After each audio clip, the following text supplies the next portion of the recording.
મિત્રો, રામાપીરે જ્યારે સમાધિ લીધી ત્યારે કહ્યું હતું કે આકાશમાંથી બ્રહ્મા, વિષ્ણુ અને મહેશ આવે તો પણ મારી સમાધિ ન ખોદતા. પણ પછી તો એવું શું બન્યું કે રામાપીરની સમાધિ ફરીથી ખોદવી પડી? તો શું છે આની પાછળનું રહસ્ય?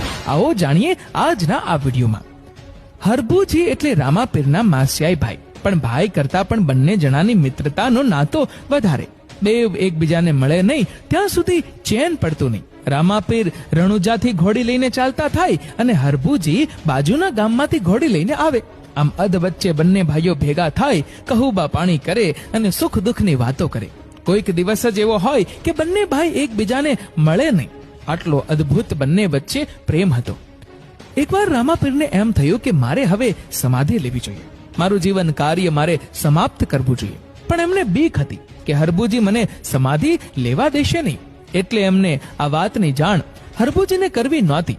પણ હરભુજી જ્યારે પણ રામાપીરને મળતા ત્યારે એવી વાતો કરતા કે ભાઈ જોજો હો, મારાથી કોઈ વાત છુપાવી રાખતા નહીં, મને દગો આપતા નહીં ભાઈ. એટલે રામાપીરને એમ થયું કે મારે સમાધિ લેવી છે, પણ હરભુજીને જાણ નથી કરવી. પછી તો પોકરણગઢમાં રામાપીરને સમાધિ લેવી છે એવી વાતની જાણ કરી. ત્યાં તો આખા પોકરણગઢમાં અને રાજમહેલમાં શોકનો માહોલ સર્જાઈ ગયો. માણસોને ખાવાનું પણ ઉતરતું નથી. ચારે બાજુથી સાધુ સંતોને બોલાવ્યા, સગા વહાલાઓને તેડાવ્યા, પણ એકમાત્ર હરભુજીને જાણ કરી નહીં. પછી તો આખા પોકરણગઢના માણસો રામાપીરની સમાધિ જોવા જાય છે. રામાપીરની સમાધિ ખોદાય છે ત્યાં જ એમના ધર્મના માનેલા બેન ડાલીબેન રામાપીરને કહે છે કે ભાઈ, તમારી પહેલા મારે સમાધિ લેવાની છે. ત્યારે રામાપીરે કહ્યું, એની નિશાની શું? ડાલીબાઈએ કહ્યું કે સમાધિ ખોદો ને ત્યારે તેમાંથી આંટો અને દોરી નીકળે તો એ સમાધિ મારી છે.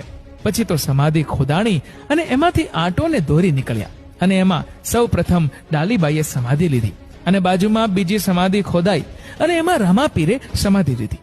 સમાધિ લેતા પહેલા રામાપીરે પોતાના પિતા અજમલ રાજાને કહ્યું કે પિતાજી, આકાશમાંથી બ્રહ્મા, વિષ્ણુ અને મહેશ આવે ને તો પણ મારી સમાધિ ખોદતા નહીં. અને આ લ્યો અમર કટોરો ને વીર જેડિયો મારી બાજુમાં તમારા જ હાથે મૂકો, અને હું આજથી વચન આપું છું કે તુરા કુટુંબમાં બાપથી પહેલા કોઈ પણ દીકરો મરશે નહીં.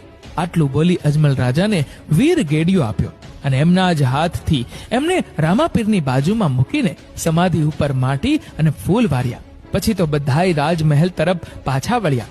આખા ગામમાં શોકનું વાતાવરણ સર્જાય છે. આ બાજુ હરભુજી એક દિવસ રામાપીરને ન મળ્યા એટલે એ દિવસે તો તે પાછા જતા રહ્યા. પણ મનમાં એમ થયું કે આજે કેમ મારો ભાઈ મને મળવા નહીં આવ્યો હોય? આમ વિચાર કરતા હતા ત્યાં તો પોકરણગઢથી એક માણસ ચાલતો ચાલતો આવે છે.